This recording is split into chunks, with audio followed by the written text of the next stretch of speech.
आसुछि नुआखाई भाईचारार अनन्य निदर्शन। कलाहांडी जिले में नुआखाईर भिन्न परंपरा रही। कौन एक निर्दिष्ट तिथि किंबा गोटे दिन में जिले में नुआखाई पालन होई न थाई। विभिन्न पर्यायर भिन्न भिन्न तिथि यह पर्व पालन होता है। प्रथम पर्यायर श्रावण पूर्णिमा दिन महिमा धर्मी भक्त माने नुआखाईथिबा बेले कलाहांडी जिलार केसिंगा ब्लॉक पथरला ग्राम में भाद्रव मास शुक्ल पक्ष प्रतिपदा तिथि ग्रामवासी नुआखाई थांती।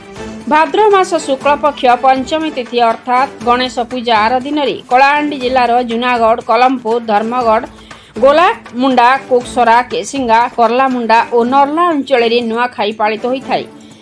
तृतीय पर्यायर भाद्रव मास शुक्ल पक्ष दशमी तिथि कलाहांडी पुरातन गड़ जातिर जमीदार अंचल गुड़िक नुआखाई पालन होता है। कौनसी कारणरू लोके नुआखाई पारि नथिले विजयादशमी दिन नुआखाई थांती।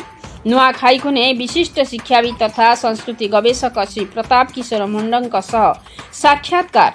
विद्याधर साहू रिपोर्ट मसीहा न्यूज। आपण मसीहा न्यूज रो यूट्यूब चैनल को सब्सक्राइब कलेनी कि जदि करिनाहंती एबे करिनियंतु। एहा सह मसीहा न्यूज रो फेसबुक और ट्विटर पेज को लाइक और फॉलो करंतु। ता सह मसीहा न्यूज ऐप आसीगलानी। निज मोबाइल प्ले स्टोर डाउनलोड करनियंतु। जय जगन्नाथ। नवान्न भक्षण बा नुआखाई मुख्यतः पश्चिम ओडिशार एक प्रधान पर्व। यह एक कृषिभित्तिक पर्व होइथिबा दृष्टिरू एवं ये अंचल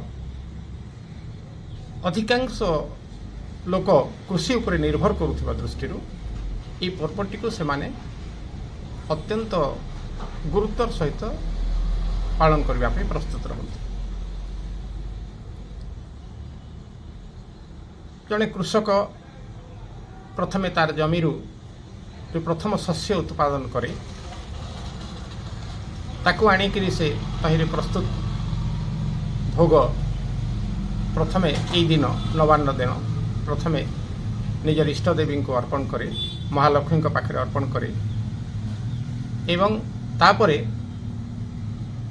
ये प्रसाद नैवेद्य अर्पण कर सारिबा परे ताको प्रसाद रूपे आनी परिवार समस्ते एकत्र बसी सबु सभ्य परिवार जेतिके लोक बाहर थिबा लोक आसीथिबे एवं निज परिवार समस्ते एकाठी बसिबे एवं ताको प्रथम करी से माने नवान्न भक्षण करिवे।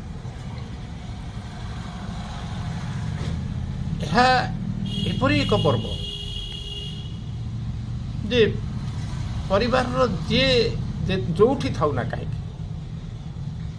राज्य बाहर बा विदेश रे जोठी थिले भी से माने एई पर्व रे जेकोसी प्रकार आसी परिवार सहित मिलित होती एवं एमाने एकाठी बसिकरी से दिन गोटे गोटे पारिवारिक संपर्क रो माधुर्य अनुभव करी हुई एवं से माने जेकोसी प्रकार आसवा प्रस्तुत रहते और आसिक से नवान्न भक्षण में मिलित होती।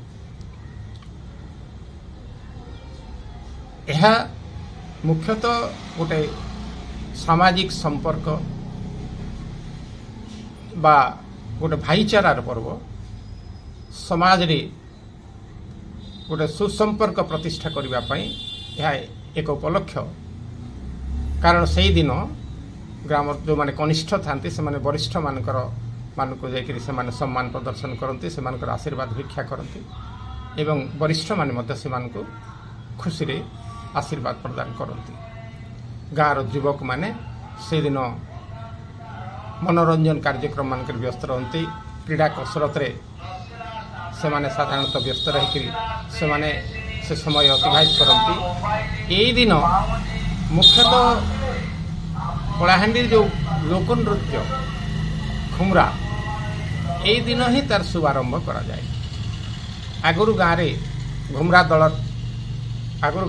दलर कर्मकर्ता माने घुमरा दलर कलाकार माने से माने आगुरु अभ्यास करी थांती एवं यही दिन बाहर प्रदर्शन करते। गाँव में प्रत्येक घर घर बुलिक से माने घुमरा नृत्य प्रदर्शन करती एवं गाँव लोक मैंने भी से यथेष्ट उत्साहित करती।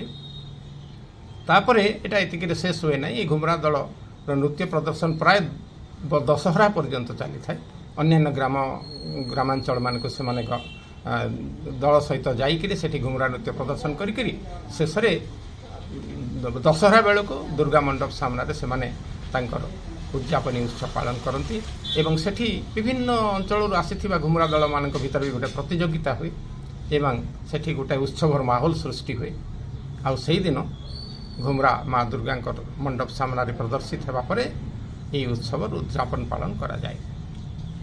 तेणु नुआखाई सामग्रिक भाव में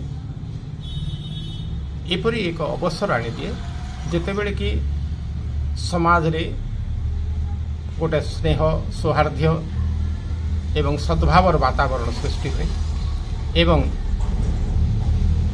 जीवन रे परस्पर प्रति केमिति सुसंपर्क आम प्रतिष्ठा करिपरिबा सेथिपई आमको गोटे प्रेरणा जोगई दिए। केतोटी पर्याय हुए सर एटा मुख्यतः एटा 5टी पर्याय पालन करा जिबार परिलक्षित हुए। जो माने महिमा धर्मावलंबी साधु संत माने भक्त माने से माने ई पर्वटा को श्रावण पूर्णिमा दिन पालन करते एवं परे कलाहांडी रे पथरला बोली गोटे अंचल गोटे गाँव अच्छे से अधिवासी माने से माने सप्तपुरी अमावास्यार परवर्ती दिन प्रतिपदा दिन या पालन करते। बाकी साधारण भाव में बहुल भाव में ग्रामांचल कलाहांडी ग्रामांचल लोक मैंने या पंचमी दिन गणेश चतुर्थी तार परवर्ती दिन पंचमी दिन ताको पालन करती एवं जोटा राजा जराजुड़ा बा जमीदारी अंचल रही सी अंचल अधिवासी माने या शुक्ल दशमी दिन पालन करती। बाकी अवशिष्ट जो मैंने रहीगले कौन कारणवशत जदि नवान्न भक्षण करें ना ताहले से माने विजय दशमी दशहरा बेलू विजय दशमी दिन से माने नवान्न भक्षण उत्सव पालन करती। तेणु यहाँ आमर केवल जे गोटे आम संस्कृति सहित इति ओतप्रोत भाव जड़ित होता समस्तंकर पाई गोटे अति आवश्यक उपलक्ष्य आवश्यक पर्व कारण नवान्न भक्षण न करवा पर्यंत अन्य से शस्य उत्पादित खाद्य से माने नहीं पारिबे। तेणु यह आम पाई समस्त सामग्रिक भाव में सांस्कृतिक भाव में हो बा धार्मिक भाव में हो बा आध्यात्मिक भाव में हो यह आम पाई समस्त गोटे अपरिहार्य पर्व से या अति आनंद उत्सव माहौल भितर गोटे महोत्सव भाव में पालन करा जाए।